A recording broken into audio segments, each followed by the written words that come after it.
Pokemon ultimate journey episode 6। Episode की starting में हमें ऐश एंड गो दिखाए जाते हैं जो कहीं आए होते हैं। फिर ऐश को उसका फ्रेंड सोफोकल्स बुलाता है। ऐश के फ्रेंड का नाम कुछ अजीब सा है, इसलिए इस वीडियो में हम उसे सोफो बोलेंगे। फिर वो उसके पास जाते हैं और उससे मिलते हैं। वो उसके एम्फरस पोकेमॉन से मिलते हैं। फिर वो आपस में बातचीत करते हैं और एक दूसरे के पोकेमॉन से मिल रहे होते हैं। फिर सोपू उन सबका वेलकम करता है और बोलता है, मोजदीप स्पेस सेंटर में तुम लोगों का स्वागत है। स्पेस सेंटर के अंदर का सीन दिखाया जाता है जहाँ सोफू उन्हें कुछ टालोनफ्लेम 2 प्रोजेक्ट के बारे में बता रहा होता है। फिर हमें पता चलता है सोफू ने उन लोगों को इसलिए बुलाया है ताकि वो लोग भी उस प्रोजेक्ट को देख सके। फिर वो सभी स्पेस सेंटर के अंदर जाते हैं। वहाँ बहुत से लोग होते हैं।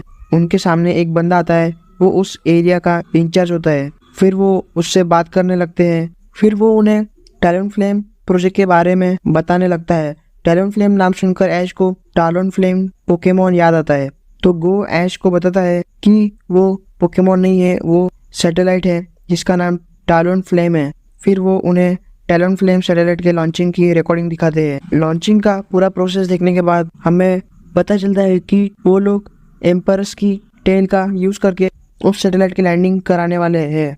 इसके लिए उन्होंने अलग अलग इलाकों के बच्चों को बुलाया होता है जिनके पास एम्फरस होता है।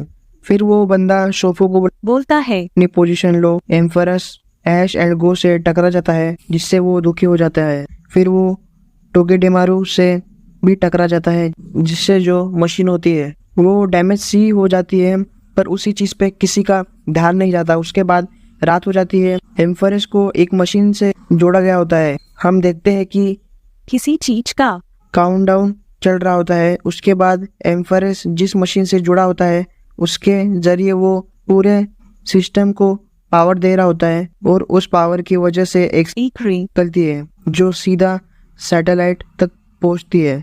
तभी हम देखते हैं कि वो बंदा बोल रहा होता है टालोनफ्लेम 2 को सिग्नल मिल रहा है। फिर हमें वही मशीन दिखाई जाती है जिससे टोगेडेमारू टकराया था, जिससे वो डैमेज सी हो गई थी। उसमें अब स्पार्किंग होने लगी है जिससे उस मशीन में एक ब्लास्ट हो जाता है, जिसकी वजह से कंट्रोल्स को इमरजेंसी कंट्रोल पर स्विच कर दिया जाता है और प्रॉब्लम को कंट्रोल कर लिया जाता है। सोफू बोलता है, शायद हमने कोई गलती कर दी। फिर वो बंदा सोफू से बोलता है, हम सिस्टम को रिपेयर करते हैं, जब तक तुम जाओ और जाकर थोड़ा आराम करो। इससे सोफू उदास हो जाता है। उदास होते होते वो उस जगह से बाहर चले जाते हैं। फिर दिखाया जाता है वो बाहर बैठे होते हैं, वो उदास होते हैं। तभी वहाँ उस जगह गो और ऐश भी आ जाते हैं और उससे बात करने लगते हैं और उसका हौसला बढ़ाने लगते हैं। सोफू एम्फरस से उसकी टेल की लाइट को जलाने बोलता है, बट वो थोड़ी जलती है और अचानक से वो बंद भी हो जाती है।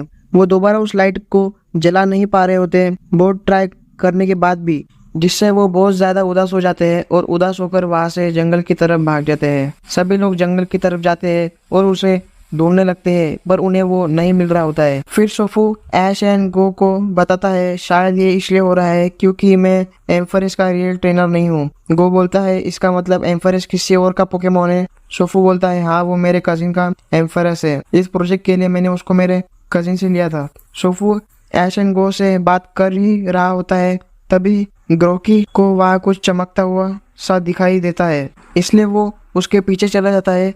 ऐश एंड गो सोफू को मोटिवेट कर रहे होते हैं। फिर गो को होश आता है कि ग्रोकी हमारे आसपास नहीं है, बाहर उन्हें एम्फरस मिल जाता है। फिर वो लोग एम्फरस को मोटिवेट करते हैं और बोलते हैं, हम ग्रोकी को ढूंढने के लिए तुम्हारी लाइट की जरूरत है, प्लीज ट्राई करो। फिर एम्फरस अपनी लाइट को जलाता है। फिर ग्रोकी उस लाइट के पीछे पीछे गो के पास आ जाता है। फिर वो लोग वापस स्पेस सेंटर जाते हैं और सोफू बोलता है, मुझे एक और मौका चाहिए। वो लोग बोलते हैं, हमने मशीन को भी ठीक कर लिया है। तभी हम देखते हैं कि सैटेलाइट के पास से एक मीटरॉइड निकलता है जिससे बचने के लिए सैटेलाइट मूव कर जाती है, जिस वजह से उनका उससे कनेक्शन टूट जाता है। फिर सोफू अपना लैपटॉप खोलता है और कुछ करने लगता है और फिर वो उस बंदे से बोलता है, मेरे पास एक आइडिया है। फिर वो अपना आइडिया बताता है कि ऐसे करो वैसे करो, इस तरह हम सैटेलाइट की लैंडिंग करा सकते हैं। वो सभी लोग उसकी बात मान लेते हैं और वैसे ही करने लगते हैं। उसके बाद देखते देखते सब कुछ नॉर्मल हो जाता है और सिग्नल वापस मिल जाते हैं। अब उसके बाद एम्फरस उस मशीन में अपनी पावर देने लगता है, लेकिन बादल होने की वजह से सैटेलाइट तक सिग्नल नहीं पहुंच पा रहा होता। ऐश बोलता है पिकाचू चलो हम मदद करते हैं। फिर ऐश पिकाचू से एम्फरस पर थंडरबोल्ट अटैक करवाता है। टोगेडेमारू भी जिप जाप अटैक करता है और गो भी अपने राइचू को पोकेबॉल से निकालता है और उससे नजर अटैक करवाता है। इन सभी पावर से एक बड़ी रे बन जाती है जो बादलों को चीरते हुए सैटेलाइट तक सिग्नल पहुंचाती है। फिर सैटेलाइट वापस अर्थ पर आने लगती है। अर्थ पर आकर जैसे ही सैटेलाइट लैंड करती है सब खुश हो जाते हैं। सभी पोकेमॉन की आदत खराब हो गई होती है। रात की समाप्ति हो जाती है, नए दिन की शुरुआत होती है। सब एक दूसरे को गुड बाय करते हैं। ये एपिसोड यही एंड होता है। वीडियो पसंद आए तो चैनल को सब्सक्राइब करो, वीडियो को लाइक करो। बाय।